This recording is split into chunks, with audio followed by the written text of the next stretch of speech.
Bangladesh football ফেডারেশনের president তাবিদ আউয়াল, Ricardo কাকা, সামুয়েল ইতোদের মতো কিংবদন্তির সঙ্গে ফুটবল খেলছেন। প্যারাগুয়ের আসুনসিওনে ৭৫তম ফিফা কংগ্রেসে ফুটবল পরাশক্তিদের সঙ্গে বসে করছেন মিটিং, সাজাচ্ছেন আগামী দিনে হামজা শহীদদের নিয়ে পরিকল্পনা। তবে সেই মিটিংয়ে জড়িয়ে আছে মেসি, ইয়ামালদের নাম। ২০২৪-এর কোপা আমেরিকা উইনার আর্জেন্টিনা, একই বছর ইউরো জিতেছিল স্পেন। লাতিন আমেরিকা ও ইউরোপ সেরা দুই দল মিলে খেলে যে ফাইনাল, সেটার নামই ফিনালিসিমা।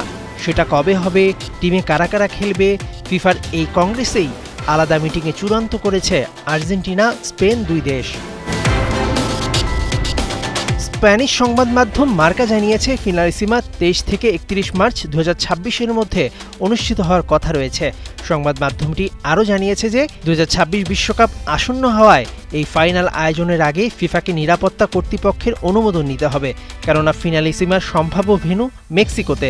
আবার ১১ জুন ২০২৬ ফিফা বিশ্বকাপের ওপেনিং ম্যাচও হবে এই মেক্সিকোতেই।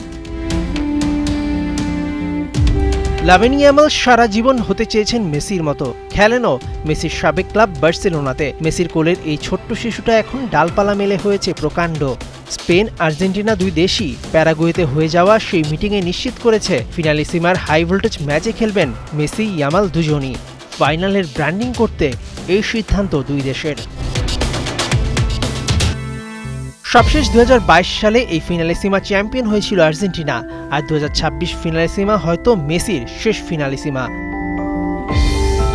অভিজ্ঞ মেসির জয় নাকি তরুণ ইয়ামালের উত্থান, জানতে অপেক্ষা আগামী বছর মার্চ পর্যন্ত।